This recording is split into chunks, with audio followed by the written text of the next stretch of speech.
Buenas chicos, pues comenzamos con el bloque número 7 que tiene como en los apuntes nuestros tiene dos partes. No sé si tendremos que hacer dos vídeos, pero bueno, vamos a empezar. Lo dejamos en el sexenio democrático, ese intento de democratizar, de imponer la democracia en España o de un régimen liberal democrático. Todo se va a ver truncado con el golpe de Estado de Martínez Campos en el que se va a poner a Alfonso XII y de nuevo comenzamos con una monarquía parlamentaria, pero con un liberalismo censitario. Es decir, vamos a comenzar con un nuevo sistema político y se va a implantar el sistema que ideó Cánovas del Castillo, Antonio Cánovas del Castillo, ¿vale? Todo esto se llamará la Restauración, que durará 50 años. Tendremos a Alfonso XII, a la regente María Cristina y tendremos también a Alfonso XIII. Durante estos 50 años pues va a haber un sistema político muy concreto que se van a ir turnando dos partidos. El turnismo que se llamó, o el sistema canovista. También vamos a ver la Constitución de 1876, donde todo este ideario censitario pues se va a plasmar en esta Constitución. Vamos a ver también el funcionamiento del sistema canovista, cómo las elecciones las van a ir controlando los caciques y las oligarquías políticas de cada territorio. Vamos a ver las fuerzas políticas marginadas, porque son estos dos partidos, el liberal y el conservador, van a ser los dos que se vayan turnando en el poder. Y vamos a ver cómo también en esta época es cuando crecen los regionalismos y los nacionalismos, sobre todo el andaluz, el catalán y el vasco. Así que venga chicos, comenzamos. A modo de introducción, como la he hecho antes, básicamente se va a restaurar la monarquía borbónica, ¿vale? Acordáis que Isabel II tuvo que salir del país para volver a Alfonso XII, su hijo, con el manifiesto de Sandhurst, ¿acordáis? Bien, todo ideado por Antonio Cánovas del Castillo, ¿vale? Y básicamente se van a alternar en el poder los conservadores y los liberales. De ahí que el sistema se llame sistema canovista o turnista, ¿vale? Una definición de restauración pues la tenéis aquí, ¿no? Es un largo periodo de la historia contemporánea de España, en el que duró más de 50 años, desde el pronunciamiento de Martínez Campos hasta la Segunda República en el 31, ¿vale? Hasta que se proclame la República en el 31, tras la caída de Alfonso XIII, ¿vale? Y también importantísimo, una cosa que se me ha olvidado antes de decir, es la pérdida de las últimas colonias, ¿vale? La pérdida de las últimas colonias que son Cuba y Filipinas, ¿vale? Bien, este periodo de la restauración, se restaura lo antiguo, se vuelve a hacer lo antiguo, ¿vale? Tenemos ahí a Alfonso XII, después va la regencia de María Cristina y después tendremos el Alfonso XIII y al final pues acabará con la República en el 31, con la Segunda República. Se va a intentar imponer un régimen constitucional y parlamentario, aunque nunca, como bien dice aquí, nunca va a llegar a ser democrático del todo. Como acabamos de decir, todo comenzó el sistema político de la restauración. Todo comenzó con el pronunciamiento de Martínez Campos. El pronunciamiento, como dijimos anteriormente, eran como golpes de Estado o toma del poder con un golpe militar por los militares, ¿no? Bien, pues todo esto es lo que va a intentar acabar, todo este sistema intenta acabar con este intervencionismo de los militares en la política. Esta estabilidad, estos 50 años de estabilidad política se da por este sistema de la restauración en el que se van a alternar estos dos partidos políticos, ¿vale? Haciendo fraude electoral, haciendo pucherazo con el caciquismo, ya después vemos esas características, pero por lo menos ya tenemos una estabilidad política y no un vaivén de pronunciamientos militares en España. Para conseguir ese propósito, pues elaboró una constitución, ¿vale? Basada en el bipartidismo, que se alternaran los partidos. Y otra de las características fundamentales es que pacificó todos los conflictos, Alfonso XII, le llamaban el pacificador, los conflictos que hubo en Cuba y el conflicto carlista. Bien, la Constitución del 76, pues podemos decir que es una de las de mayor duración dentro de la historia de España, porque duró hasta la dictadura de Primo de Rivera del 23. Y resume todo el ideario de un liberalismo doctrinario, es decir, un liberalismo tradicional, censitario, en los que los valores tradicionales de la monarquía y la religión y la propiedad pues son los que van a prevalecer. Bien, sus características son las siguientes. Bien, la Constitución va a tener unas características totalmente conservadoras. Por ejemplo, bueno, esta considera la monarquía como forma de gobierno, ¿vale? Me está notando. Pero bueno, tiene un papel moderador, la monarquía, ¿vale? Que garantiza la alternancia de los partidos políticos. Pero ahora vamos a ver las características propiamente censitarias. Por ejemplo, desaparece el principio de soberanía nacional.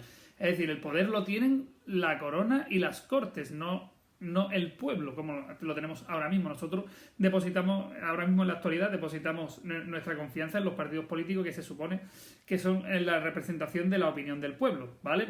Aquí directamente no se lo quita, ¿vale? Y la soberanía la tiene la corona, el rey y las cortes. El rey posee amplios poderes de derecho a veto, nombra a los ministros, convoca y desconvoca elecciones, es decir, que tenía un poder increíble. Las cortes son bicamerales, el Senado y el Congreso de los Diputados, ¿vale? Un sufragio censitario. Otra de las características por la que es muy liberalismo censitado es la confesionalidad católica, vuelve el presupuesto del culto y para financiarla a la Iglesia. Esta, de nuevo, tiene el control de la educación, es decir, se vuelve a lo tradicional, volvemos hacia atrás. El sistema político lo introdujo Cánovas del Castillo, ¿vale? Y fue un bipartidismo en que se alternaban en el poder liberales, conservadores, ¿vale? Renunciaban, los dos partidos, de mutuo acuerdo, renunciaban a los pronunciamientos militares como mecanismo de acceder al gobierno. Es decir, que el ejército ya va a estar sometido al poder civil, cosa que no va a ocurrir en la historia de España en algunos periodos, como por ejemplo en toda la época de Isabel II y en la época de Franco, por ejemplo, ¿vale? También con la época de Alfonso XII, con la restauración, pues se puso fin a la Tercera Guerra Carlista y a la Guerra Cubana. Es decir, va a haber un periodo con Alfonso XII, un periodo de paz. Bien, ¿cómo funcionaba este sistema canovista? Pues ya lo he dicho ya varias veces, ¿no? Eran dos grandes partidos, el conservador, fundado por Cánovas del Castillo, que eran los moderados de Isabel II, ¿vale? Y el otro era el Partido Liberal, liderado por Sagasta, que eran por los progresistas, unionistas y republicanos moderados. Eran como los más exaltados dentro de Isabel II. A estos dos partidos se les suele llamar partidos dinásticos, porque desde el 33 hasta 1833 hasta el 31 serán los partidos que aboguen por la dinastía o por la monarquía reinante, que eran los Borbones, ¿vale? Y coincidían básicamente pues en lo fundamental, ideológicamente en lo fundamental pues, coincidían, por eso se podían turnar. Defendían la monarquía, la constitución, la propiedad privada, consolidación de un Estado liberal, unitario y centralista, ¿vale? Y eran apoyados por las élites económicas y la clase media acomodada. Y evidentemente tenían diferencias, ¿vale? Tenían diferencias. Por ejemplo, unos defendían el sufragio censitario, ¿vale? Que eran los moderados. Y los liberales, pues, el sufragio universal, ¿vale? Mira, por ejemplo, el sufragio censitario de los moderados, pues, de los conservadores, perdón, por ejemplo, que contribuyeran con al menos 25 pesetas anuales, o sea, que era un sufragio censitario, ¿no? Que no dejaban a todo el mundo votar. Ahí tenéis los detalles. ¿Qué más? Bueno, los conservadores están en contra de la ampliación de derechos y libertades y, por otro lado, pues, los liberales pues tendrán una ampliación de derechos, como la libertad de prensa y la libertad de los ciudadanos. Bien, por ejemplo, los conservadores pues, son defensores de la Iglesia y del orden social. Y, por el contrario, los liberales pues son quieren libertad de culto, ¿vale? Y aparte, pues libertad de asociación, desarrollo del movimiento obrero y el sindicalismo, tal, ¿vale? En resumen, podemos decir que es la izquierda y la derecha española de hoy día, más o menos, ¿vale? El turno pacífico de estos dos partidos pues quedaba garantizado cuando uno de ellos se desgastaba políticamente, el rey pues directamente llamaba al otro partido, ¿vale? ¿Cómo se garantizaba o se turnaban? Pues a través del fraude electoral. Estos preparaban pues unas elecciones que con varios métodos pues van a hacer que gane uno o que gane otro. Por ejemplo, el primer método es el encasillado, en el que el ministro de la Gobernación pues elegía y le daba el nombre de los diputados que saldrían, que iban a gobernar, ¿vale? Otro era el caciquismo, ¿vale? Que eran gentes notables, gente poderosa sobre todo en el entorno rural, ya que en Andalucía, Galicia y Castilla, que eran las zonas donde había más latifundistas y donde era la población más agrícola, pues a través de estos personajillos, que sobre todo, ya os digo, eran ricos propietarios, que daban trabajo a mucha gente y que tenían mucha influencia en la vida social pues, de los pueblos, sobre todo, ¿no? Sobre todo. Bien, ¿qué es lo que hacían? Pues orientaban el voto agradeciendo pues los favores. Y si me votas, pues te voy a dar trabajo. Si me votas, pues te voy a dar permiso para que hagas tu corral o tu casa. Si me votas, pues ya no tienes que pagar tal cosa. Si me votas, pues estás exento de hacer la mili, de eso, ¿vale? No, pues ese tipo de favores lo que hacían era que todo el mundo pues votaba al cacique de la época, ¿vale?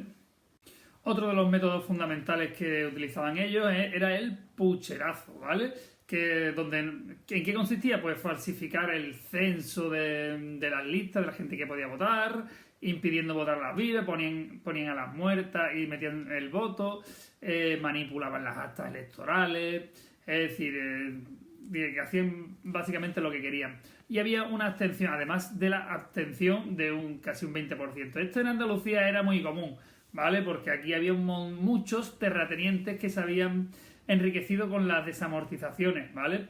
Que habían comprado a subasta pública por todos los territorios que quedaron de las órdenes religiosas eliminadas. Aquí había muchos grandes terratenientes o comerciantes, grandes comerciantes de los puertos de Sevilla, Málaga o Cádiz. También estos caciques pues tenían contacto directo con los políticos de Madrid. Por ejemplo, grandes apellidos de este tipo de esta época que todavía siguen son los Ibarra, Rodríguez de la Borbolla en Sevilla o los Carranza en Cádiz. Pues el sistema va a ir funcionando perfectamente, con regularidad, ¿vale? A finales del siglo pues vamos a tener este problema con las colonias americanas, sobre todo con Cuba y las colonias de Filipinas. Y hubo un momento de desestabilización al final, ya que muere Alfonso XII y los dos partidos se tienen que poner de acuerdo lo que se llama el Pacto del Pardo, en el que van a dejar escrito que va a seguir siendo una monarquía España. María Cristina estaba embarazada y todavía no teníamos sucesor, pero van a hacer Alfonso XIII, que va a ser declarado rey de España y que no va a ser efectivo, no va a ser rey hasta 1902. Vamos a tener una época de regencia de su madre. Bien, comienza el gobierno largo de Sagasta de los liberales, con la regencia de la madre del futuro Alfonso XIII, la mujer de Alfonso XII, la segunda mujer. Y vamos a tener que va a haber una importante obra reformista. Ya sabéis como que los liberales pues van a reformar, van a intentar progresar legislativamente con, por ejemplo, la ley de asociaciones, es decir, que ya no va a haber partidos legales e ilegales, es decir, que va a dar pábulo ya a la oposición, van a abolir la esclavitud, va a haber una pequeña reforma militar, va a haber o van a imponer o van a implantar el sufragio universal masculino, aunque realmente los viejos mecanismos que ya hemos visto de fraude electoral pues van a impedir que haya una democracia real. A finales del siglo XIX, en este último final, en el gobierno largo y posteriormente, pues el turno de Pacífico funcionaba, pero se van a dar muchas disensiones o deserciones, en los partidos, como por ejemplo Antonio Maura por un lado, Silvela por otro, ¿vale? Aunque todo esto va a sobrevivir hasta el 17. También vemos que a Cánovas lo van a asesinar en 1897. Ya os digo, y este último resumen del punto es que hubo mucha conflictividad social en este momento. Daos cuenta también, la revolución industrial estaba dentro de España, estaban intentando entrar, aparecen la libertad de asociación, aparecen también con esta libertad de expresión los anarquistas que van a hacer atentados en Cataluña, sobre todo a la burguesía, al Estado y a la Iglesia, ¿vale? Por ejemplo, el atentado que hubo contra el general Martínez Campos, las bombas que pusieron en el Liceo de Barcelona, el teatro tan famoso, el atentado que hubo en el Corpus en Barcelona, ¿vale? Y en Andalucía también hubo atentados anarquistas, una organización que se llamaba La Mano Negra, que tuvo mucha actividad. Comenzamos con el punto 3 y vamos a ver la oposición que tenían los partidos dinásticos. Por un lado tenían a los republicanos, que tenían 3 facciones. Dentro de este republicanismo, que ya aparece dentro del espectro político, pues tenemos 3 tendencias: la de Castelar, la de Ruiz Zorrilla, Salmerón y Pi Margal, ¿vale? Va a haber varias facciones. También va a aparecer un partido nuevo, el Partido Socialista Obrero Español, el PSOE, aparecerá, ¿vale?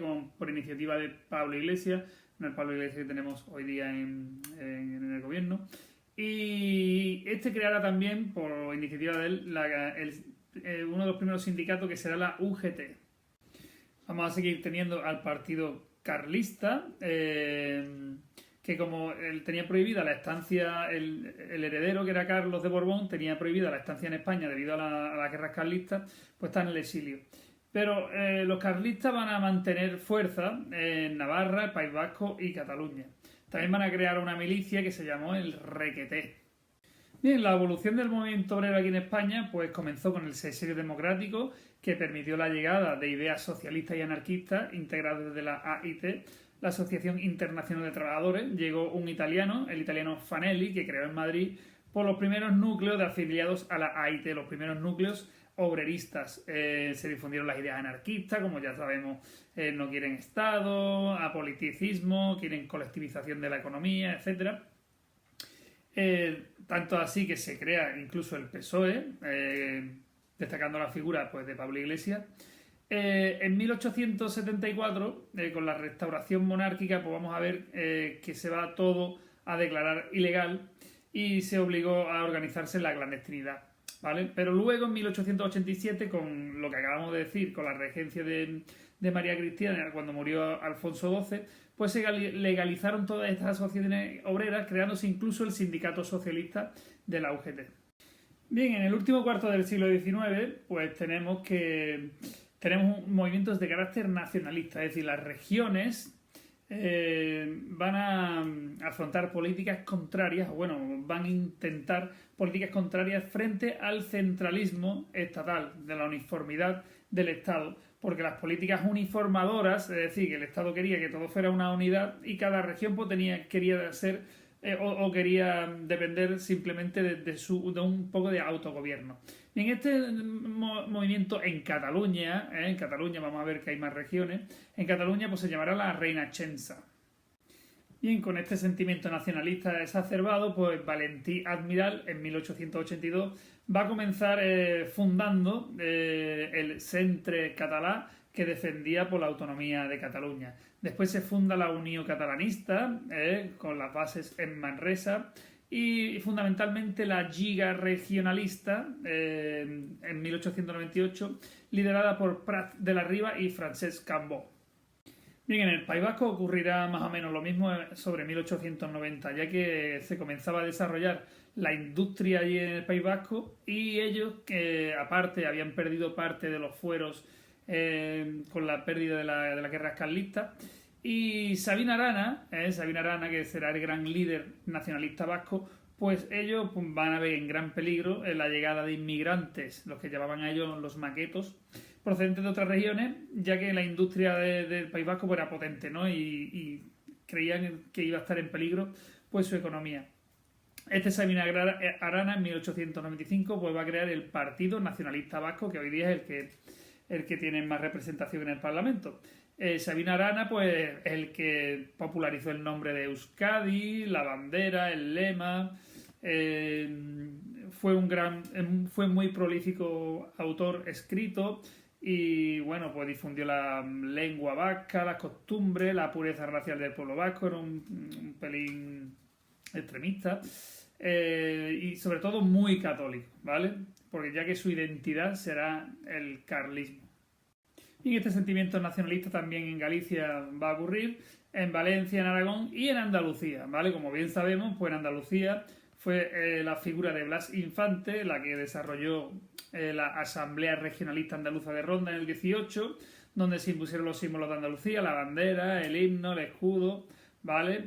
Se hizo como una especie de borrador del Estatuto de Autonomía, pero no será hasta el fin del franquismo cuando ya consigamos nuestro Estatuto de Autonomía que tenemos hoy día, ¿vale? Y con esto pues terminamos el punto número 7, la primera parte. Ahora comenzamos con la segunda parte.